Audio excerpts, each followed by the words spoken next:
Hi, everybody, and welcome to Out of the Gate, Daily Racing Form's weekend handicapping preview program. I'm your host, Dan Illman. Thanks so much for watching. Here's what's coming up in this week's edition of Out of the Gate. It's opening day at Santa Anita on Saturday, and DRF Handicappers Craig Milkowski, David Aragona, and I will take you through 4 of the major graded races on the Saturday card. 3 grade ones, the American Oaks on Turf, the La Brea Stakes, featuring Bellafina going 7 furlongs for 3-year-old fillies, and the Run Happy Malibu Stakes, Omaha Beach versus Complexity. We'll also have bonus coverage of the Mathis Brothers Mile, plus best bets and horses to watch. So let's break Out of the Gate. We begin Out of the Gate with our Horse Watch segment. Remember that our regularly scheduled Horses to Watch segment on DRFTV starring David Aragona, it will return on its usual Wednesday schedule early next month on DRFTV. Catch it at video.drf.com or the Daily Racing Form YouTube channel. His partner in crime and Timeform US, that's Craig Milkowski. He's got a horse to watch from New York. My horse watch this week is going to be Bluegrass Jamboree.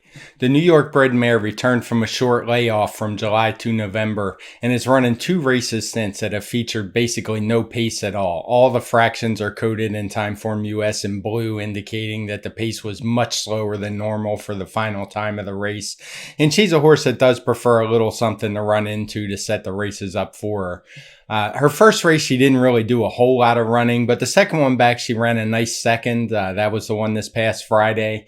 And though her speed figures only show 93 and 94 for those 2 races, I think it's largely because of the pace. If you watch that last race she ran through the stretch, she was actually the only horse other than the winner doing any running whatsoever. And she actually made up a little ground on that one. She's a horse who has proven to be much faster in the past. She's run races consistently in the hundreds on the Timeform US speed figure scale and has even topped the 110 mark. So I'm looking for a big race for her next time out, 3rd time off the layoff, hoping she does draw some pace in the race where she can use that late kick she has. That's something you have to check who draws in, and check the Timeform US pace projector or check the early speed ratings in the formulator PPs. But if she gets anything to run into, I think she's going to be dangerous. My horse to watch this week on Out of the Gate's no superstar. Let's get that out of the way real quick. But I'm hoping there's a $10,000 maiden claimer in Leading Man's Future. This is a horse that started 10 times, but his most recent try was his first race sprinting with blinkers. And as you see by the video, it just doesn't work out. He was traveling sweetly from about the 3/8 pole to this juncture. He's still moving very well. Trevor McCarthy's just looking for a hole, and he thinks he's found one. Right here in between horses, and here he gets the old pinch. Has to steady, has to take up. He loses all chance right here at the 16th pole. To this gelding's credit, he's going to actually make this a little bit closer than it probably should have been. He's running on his own at the very end and galloped out nicely. He was probably best in this $10,000 maiden claimer. 7 furlongs is a very good distance for him. The key in perusing his past performances is he needs to settle off of the pace. When you stretch him out to a mile and he shows speed, he has no stamina left. But Leading Man, you saw the trouble. He's a horse that's going to buy her in the low 40s. That could be good enough to win a $10,000 maiden claimer at Laurel. He's my horse to watch this week. Let's get to some handicapping. The Grade 1 American Oaks is up next. Let's throw up the field for Saturday's Grade 1 American Oaks on opening day at Santa Anita. It's carded as race number 6. $300,000 is the purse. We're going 1.25 miles for 3-year-old fillies. For expanded stakes previews of all the graded stakes races this week, head on over to video.drf.com or the Daily Racing Form YouTube channel. Let's see who the Timeform US boys like. David Aragona and Craig Milkowski. So there's no disputing that Lady Prancelot is the horse to beat in this American Oaks. If she simply repeats her last out win in the Valley View at Keeneland, in which she earned a 1:15 Timeform US speed figure, she's just probably going to beat this field because she was defeating horses like Blowout on the Macomb Bullet, some solid East Coast graded stakes horses last time, and that form just typically translates really well back to the West Coast because the East Coast turf horses are generally a bit stronger. The problem I have with Lady Prancelot is the distance of this race because she's a horse that has a good turn of foot, going the mile and a 16th, mile and an eighth distance, but I think her stamina might be stretched to the limit, going a mile and a quarter. We saw two back in the Jockey Club Oaks Invitational when she had to go a mile and 3/8 at Belmont. Her late run was just basically non-existent that day because I don't think she had the stamina necessary to get that trip, and I'm concerned we might see a similar phenomenon going a mile and a quarter. I want to go for some more value in this race, so I'm taking a shot with Vibrance, who I think is the horse that is best equipped to get this mile and a quarter distance. Let's take a look at her last race in the red carpet handicap at Del Mar. Facing some older horses, I think it's significant that she did the best of the 3-year-olds in that race, even though she wasn't among the more fancied runners that day. She didn't get the best trip. Coming to the quarter pole, she had saved ground most of the way, but she was sort of in behind horses, has to duck inside at about the 8th pole here. She was behind a tiring horse, that Chestnut coming into the stretch, and John Velasquez just has to alter course down inside. You don't want to make a horse like this, who doesn't have a strong turn of foot, accelerate in the final quarter mile, especially at a track like Del Mar, where the stretch is so short. And I think Vibrance might get a better trip today because there are a couple of speeds in this race, and Giza Goddess and So Much Happy. I question both of their abilities to get this mile and a quarter distance. I think Vibrance might just be able to grind past them and get the jump on the closers like Lady Prancelot, and that could give her an advantage in this American Oaks.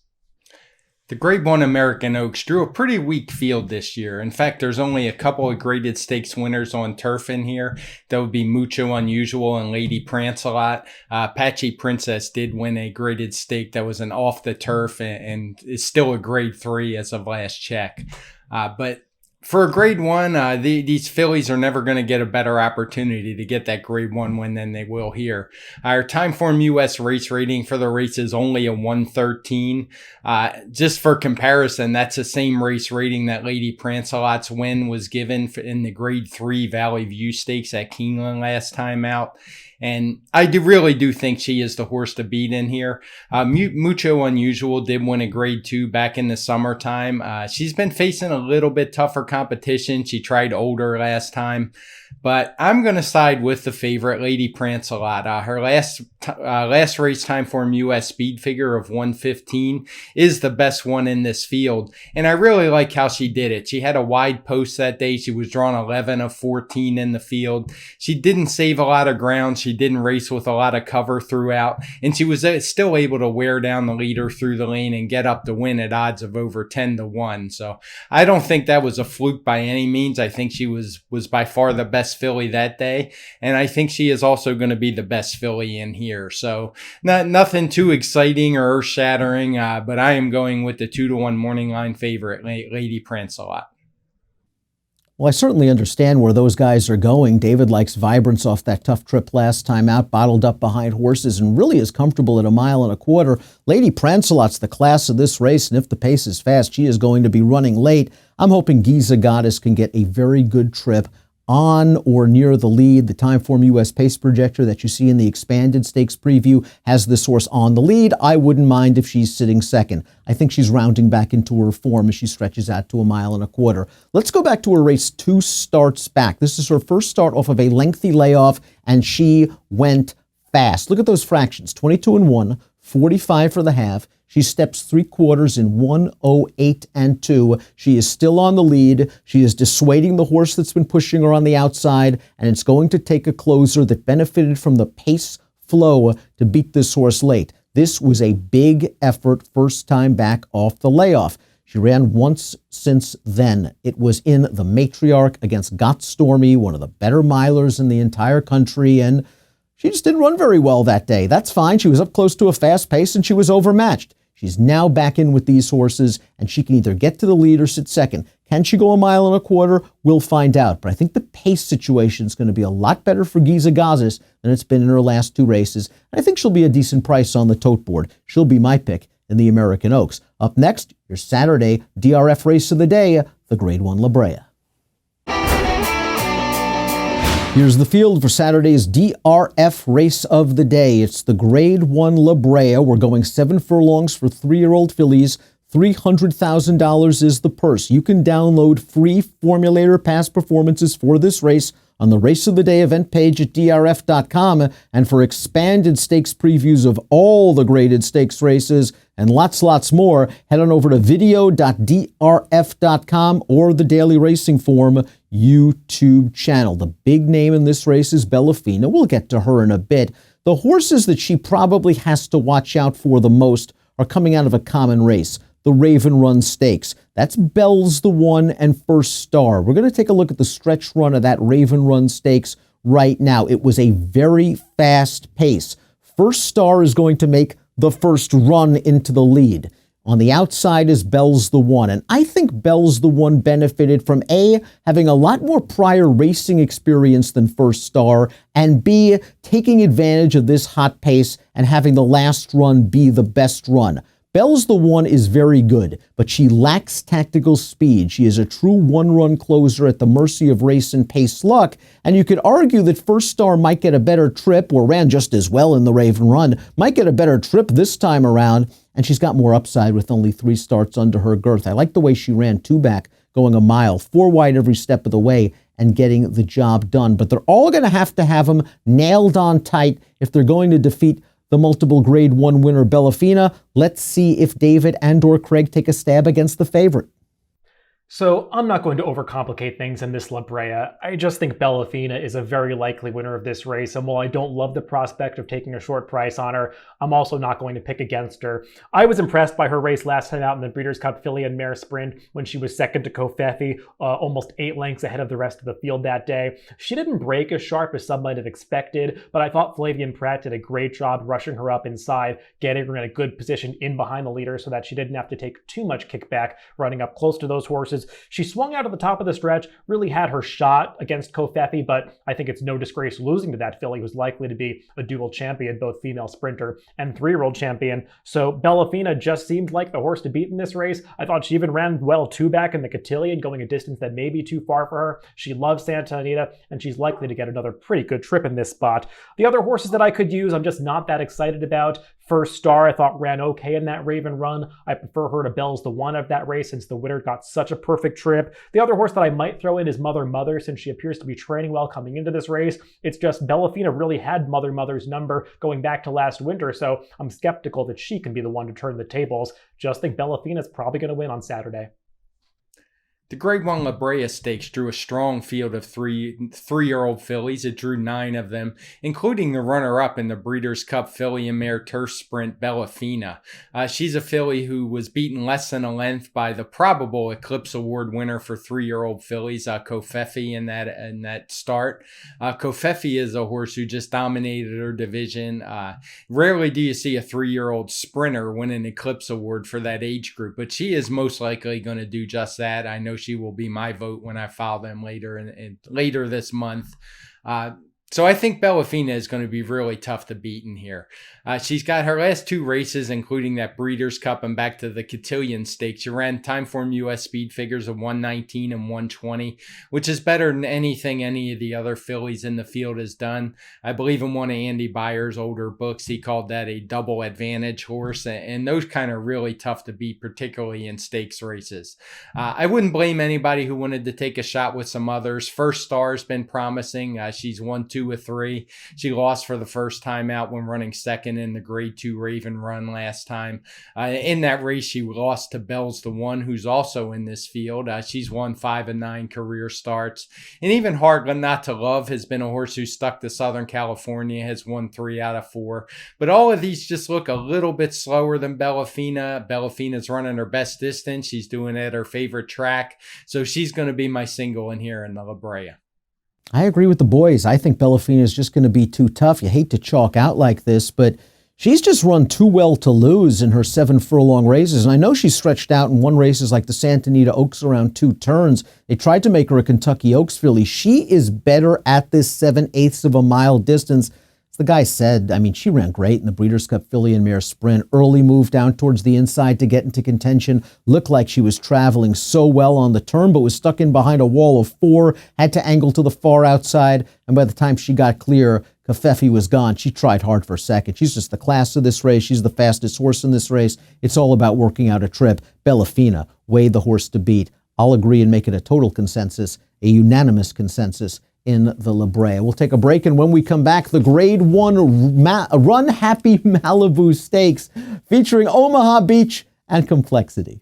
Are you a horse player looking to raise your game? For over 120 years, expert handicappers have relied on Daily Racing Form as their must-have source for news and data, featuring exclusive buyer speed figures, Timeform US pace figures, and integrated replays. DRF Formulator is the most powerful handicapping tool on the market today. Use what the pros use. Go to drf.com/formulator and enter code DRFTV to get your first card free. drf.com.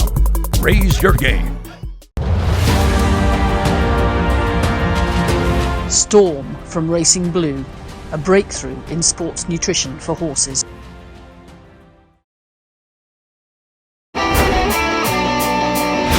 Welcome back to Out of the Gate. Let's throw up the field for the Grade 1 Run Happy Malibu Stakes. 3-year-olds going 7/8 of a mile. $300,000 is the purse. Carded as race number 9 at Santa Anita on opening day Saturday. For expanded stakes previews of all the graded stakes races and lots more, head on over to video.drf.com or the Daily Racing Form YouTube channel. It's Omaha Beach, it's Complexity, it's Baffert. Baffert's got the other 3 in this field, the 3 biggest prices in the race, perhaps led by Santa Anita Derby winner Roadster. And let's go back to his signature win in the spring, propelled him into the Kentucky Derby. Roadster, since this race, hasn't exactly duplicated this performance. He's had a couple of races off the layoff, one going short. I believe it was in the Damascus Stakes on Breeders' Cup weekend, and a lot of folks were disappointed that he lost that race, even though he lost to a favored stablemate. I gave him extra credit for that performance simply because it was his first race off of a lengthy layoff. Now, he stretched out in his most recent start. I think Baffert was really excited to stretch this horse out. He didn't have a very good break. He didn't run very well. And now he's turning back in distance going 7 furlongs. He's just in middling form for me right now. Does he have races? Certainly. Does he have class? Certainly. But it's going to be interesting to see how he copes with a turn back in distance and a couple of talented horses with more tactical speed. It does look like perhaps a 2-horse race on paper between Omaha Beach and Complexity. Let's see who David and Craig fancy. So I know some people were getting a little bit down on this Malibu for drawing just 5 runners, but there's a lot of quality in this field, and I think you've got to start the conversation with the number 5, Omaha Beach. He's just been rock solid for his entire career, especially since they made the transition to dirt. He's run nothing but good races. I was really impressed by his race 2 back in the Santa Anita Sprint Championship when he beat Chancelot going a distance that's probably a little bit too short for him. Last time out in the Breeders' Cup Dirt Mile, I know he disappointed as the even money favorite getting beaten by Spun to Run, but I thought Mike Smith might have misjudged that ride a little bit because it did appear that there was a lot of speed on paper in that race. It just didn't really materialize, and while Spun to Run does deserve credit for going gate to wire in that spot, he actually got a pretty favorable setup because he was setting what turned out to be a moderate pace over a track that certainly wasn't hurting speed. Omaha Beach, meanwhile, had to rally into that moderate pace, coming through kickback, something that he hadn't done before, and something that was actually pretty difficult for any horse to do that entire weekend at Santa Anita. So I think Omaha Beach actually ran deceptively well to be second that day. The turn back to 7 furlongs perhaps is not ideal, but since he ran so well going the 3/4 2 back in the Santa Anita race, I think he's going to be just fine going the 7 panels, and he just to me seems like the horse to beat in this spot. I respect his main rival Complexity, and I was impressed by Complexity's return last time at Aqueduct. It's just beating an older horse like Mr. Dougie Fresh. Big step up from that class level to face a top championship level horse like Omaha Beach, so I think Complexity still has some things to prove, and he's got to do it over a new racetrack. Just think Omaha Beach is going to have that home court and class advantage in this spot, so I'm going to give him the slight edge, even though he's likely to be a much shorter price than his main rival. The Grade 1 Malibu Stakes didn't draw the biggest field, only getting 5, but it did draw a couple of really strong contenders in here. Omaha Beach is a horse coming out of a second in the Breeders' Cup Dirt Mile. He was second behind Spun to Run that day. Didn't have the greatest of trips. He's a horse who was probably going to be the Kentucky Derby favorite after he won the Arkansas Derby. He had also won a division of the Rebel, but he had some injury issues or some health issues there and was laid off for a while. He came back and beat the very fast Chancelot in the Santa Anita Sprint Championship before that Breeders' Cup start. So he's certainly a deserving favorite. His past performances since he's come back, he's run greater than 120 Timeform US speed figures. But while he can certainly win this race, he's a horse I'm not going to be afraid to take a big shot against. Those aren't great speed figures for a grade 1 this late in the race for 3-year-olds. And there is a horse who has the speed to possibly be able to beat him and maybe even a little bit of a tactical edge. That would be number 2, Complexity for trainer Chad Brown. He's a horse who was actually really promising as a juvenile. He was only 5-2 in the Breeders' Cup Juvenile back last year, not this year's obviously, as this is for 3-year-olds. He didn't run very well that day. He looked like a horse who maybe didn't want to quite go that far. And then he had some issues. He didn't come back till the Woody Stevens later in the year in at June, I believe it was on Belmont Day or certainly Belmont weekend. He didn't run particularly well that day, faced another layoff. But then he came back in an allowance race at Aqueduct last month and he just romped. And he did so easily with a 120 Timeform US speed figure. So it certainly puts him right there up there with Omaha Beach. I'm not saying he's any great value. He's only 5-2 on the morning line, but I do think he's a logical alternative to the favorite. I do believe either one of these two could win, but if he is near those 5-2 morning line odds, I'd be willing to make a win bet on him. When it comes to horizontal bets, I would probably use both of them. I think the race goes through them. I can't see any of the other 3 entries winning it. So it's Complexity for me, hoping you get that 5-2 morning line or somewhere thereabouts, and Omaha Beach as my other use in horizontals. I'm with David on this one. I got to go with Omaha Beach. I think he was the best 3-year-old going into the Kentucky Derby based on his wins in the Rebel and the Arkansas Derby. It's a shame we didn't get to see much from him since then, but what we've seen has been pretty good. I mean, he took a top sprinter in Chancelot, beat that horse on the square despite the layoff, going 6 in the Santania Sprint, and then he ran this race in the Breeders' Cup Dirt Mile. I thought he ran fine. He didn't break very well in this 2-turn test. He's far behind. He had to go very wide on the turn, and by the time he straightens out into the stretch, Spun to Run, who just freaked out. He is long, long gone. I like to try Omaha Beach Show to get up for second in this race. Spun to Run backed this race up by running a 105 buyer in his subsequent outing, finishing second to Maximum Security in the Cigar Mile. Omaha Beach, I think, just got hurt by being a little bit too far back and angling really wide when he had to on the far turn. It was a good effort. He draws outside the 2 speeds in here. The Baffert train much better, and Complexity. I think he's going to work out a good trip, and I think he gets it done.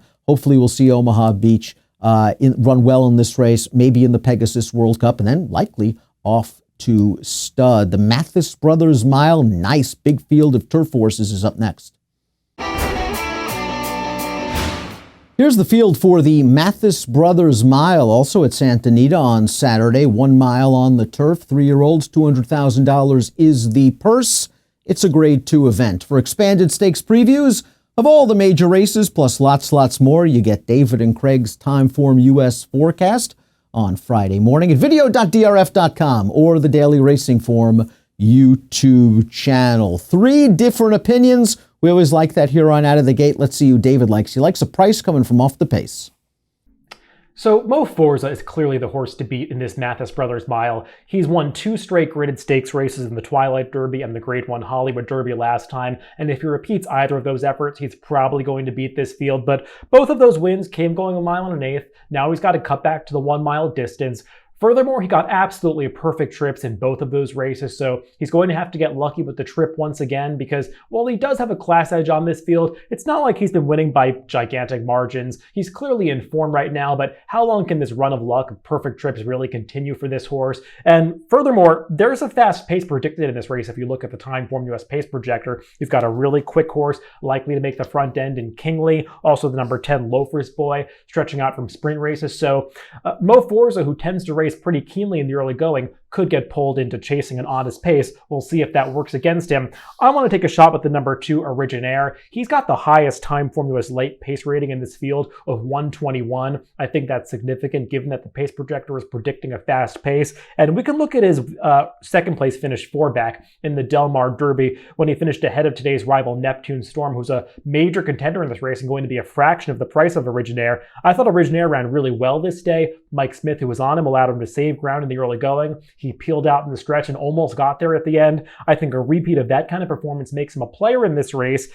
He's disappointed in 3 straight starts since then, but I think he's had significant excuses in terms of trips in all of those races. He was spun out ridiculously wide in that allowance race 3 back at Santa Anita, then 2 back in the Twilight Derby. He again lost a ton of ground coming around the far turn in a race that was dominated towards the inside. And then last time out in the Hollywood Derby, he was trying to make up ground and cut the corner into the stretch, but he got stopped in traffic, had to alter course in the 3/16 pole, and I think he would have finished closer that day with a clear run. Now he's getting a rider switch to Umberto Rispoli, who's going to start a stint in Southern California. He's ridden well out of town, especially overseas in Europe, so I think this is an interesting rider change. And Originaire just seems like a horse that could take advantage of a potential pace collapse in this Mathis Brothers Mile. The Grade 2 Mathis Brother Mile is yet another race at Santa Anita for 3-year-olds. It'll once again be their last hurrah against horses of just their own age group before they have to move and take on older. And it drew a very nice field of 11.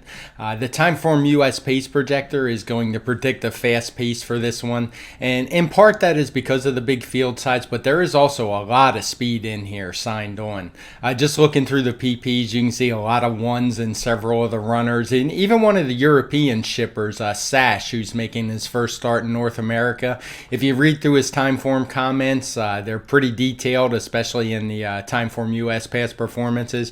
You'll see he is yet another horse that likes to go to the lead and really likes to take it on the front end.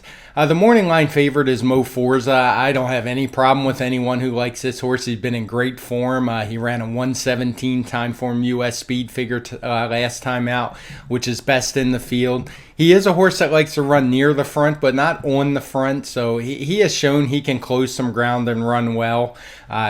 So I wouldn't blame anyone for using him in their horizontals, but I'm actually going to take a shot in this race. I've been pretty chalky in all of the other Santa Anita races so far, but in this one with that fast pace projected, particularly at the shorter distance of a mile, things tend to really get heated up front. I looked to our preview page at Timeform US, and 2 horses really jump out on the late pace ratings. The first one is number 2, Originaire. He's 15-1 on the morning line. He's been beaten by several of these in the past, but he's never really got those big fractions to run into and make his late kick more successful. So he is one I'm going to use.